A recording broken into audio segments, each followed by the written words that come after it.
السلام علیکم دوستو، میرا نام ہے علی اکبر۔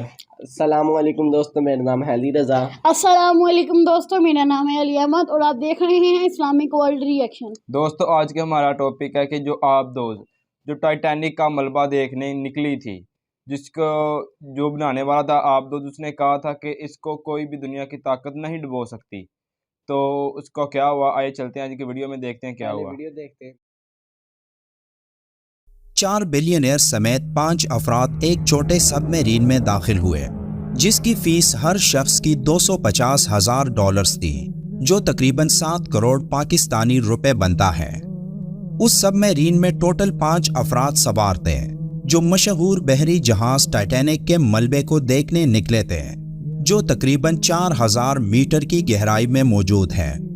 کچھ گھنٹوں بعد اس سب میرین کا رابطہ ختم ہو گیا اور پوری دنیا کی نظریں اس بڑی خبر پر لگ گئی۔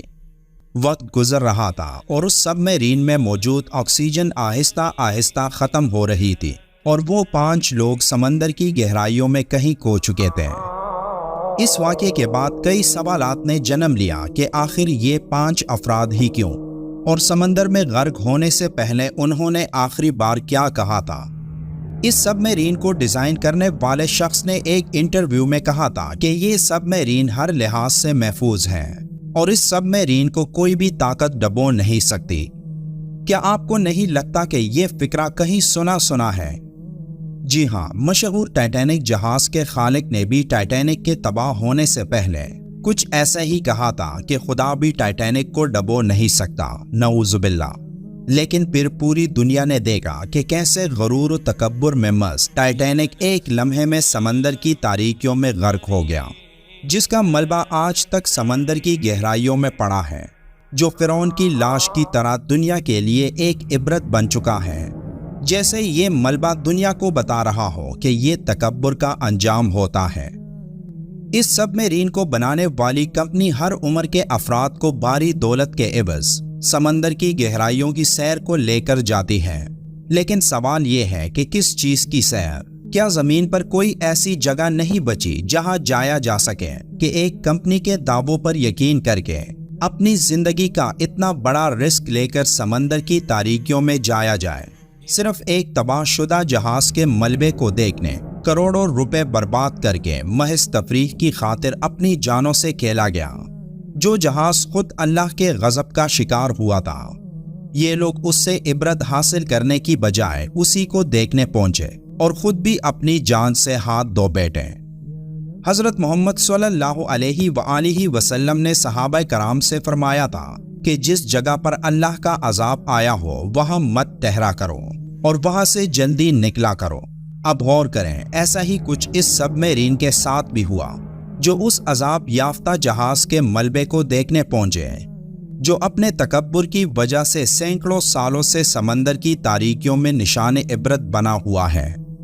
سینکڑوں سالوں پہلے ہجر نامی بستی میں قوم عاد و سمود رہتی تھی، جو انتہائی طاقتور اور ذہین قوم تھی، جن کو اللہ نے ایسی نعمتیں عطا کی تھی جو آج کے دور میں بھی کوئی سوچ نہیں سکتا، لیکن وہ لوگ اللہ کے نافرمان بن گئے۔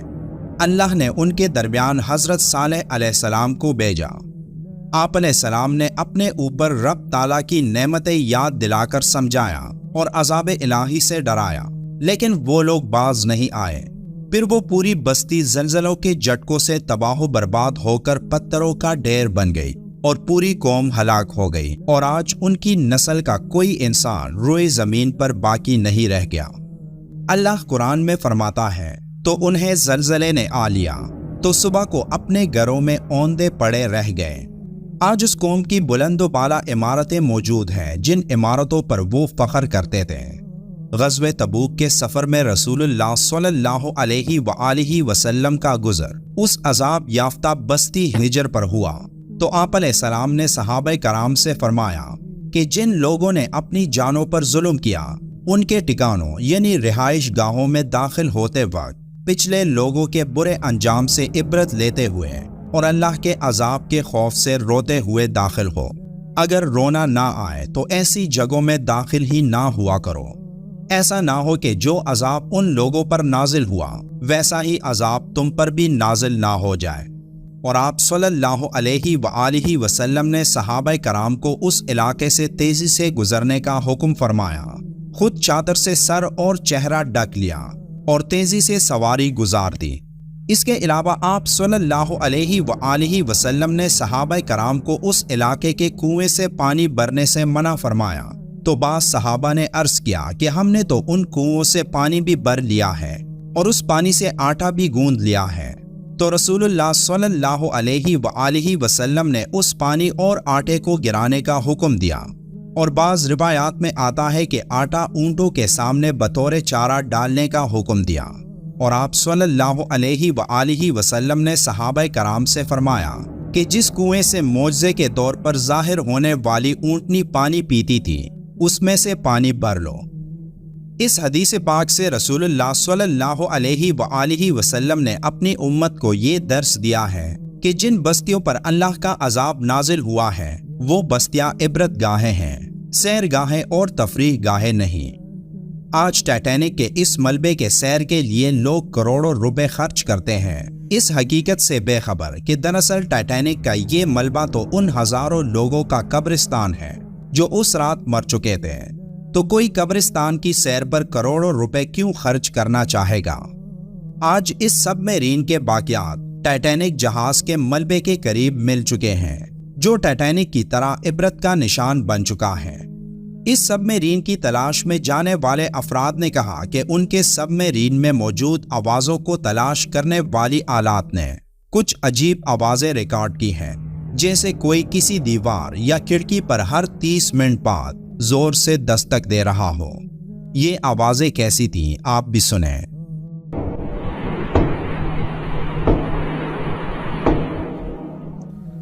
ان لوگوں نے پوری کوشش کی کہ اس سب میرین کے ملبے کو باہر نکالا جائے، لیکن اب ان کو اندازہ ہو چکا ہے کہ یہ ناممکن ہے۔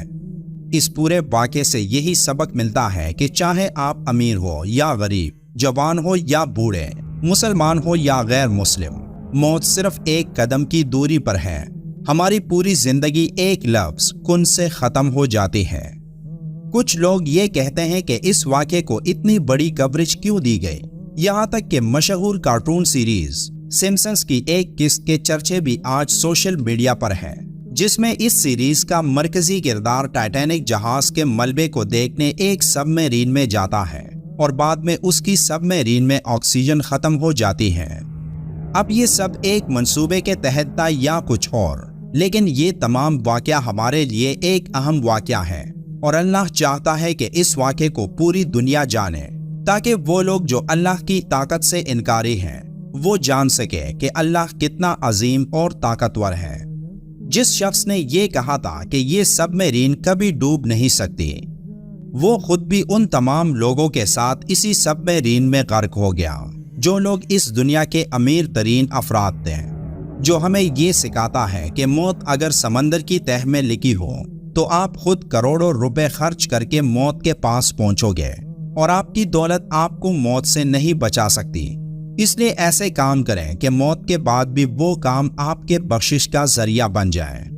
ایسا ہی ایک کام درود شریف کثرت سے پڑھنا۔ جی دوستو، جیسے کہ آج کی ویڈیو میں ہم نے دیکھا، جس شخص نے ٹائٹینک کو بنایا تھا اس نے نعوذ باللہ دعویٰ کیا تھا کہ اس ٹائٹینک کو کوئی بھی نہیں ڈبا سکتا، اور جو آبدوز ٹائٹینک کو دیکھنے کے لیے گئی اس نے لاکھوں کروڑوں روپیہ پیسہ خرچ کر کے ٹائٹینک کو دیکھنے کے لیے گئی۔ جس نے آبدوز کو بنایا وہ بھی کہہ رہا تھا اسے کوئی بھی چیز ڈبا نہیں سکتی۔ دوستوں، جیسا کہ آپ نے دیکھا کہ جو آپ دوز میں بیٹھ کے گئے تھے اس کی جو فیس تھی وہ $250,000 $250,000 تھے، جو پاکستانی روپیز کوئی تقریباً کوئی 7.5 کروڑ روپے بنتی ہے۔ ان کی قسمت دیکھیں، اتنے روپیہ پیسہ لگا کے وہ وہاں پر گئی ہیں صرف اور صرف اپنی موت کے لیے۔ تو وہ اللہ کا عذاب آیا تھا اس پر، ٹائٹینک پر، جیسا کہ ٹائٹینک بنانے والے نے کہا تھا کہ نعوذ باللہ اس کو خدا بھی نہیں ڈبو سکتا۔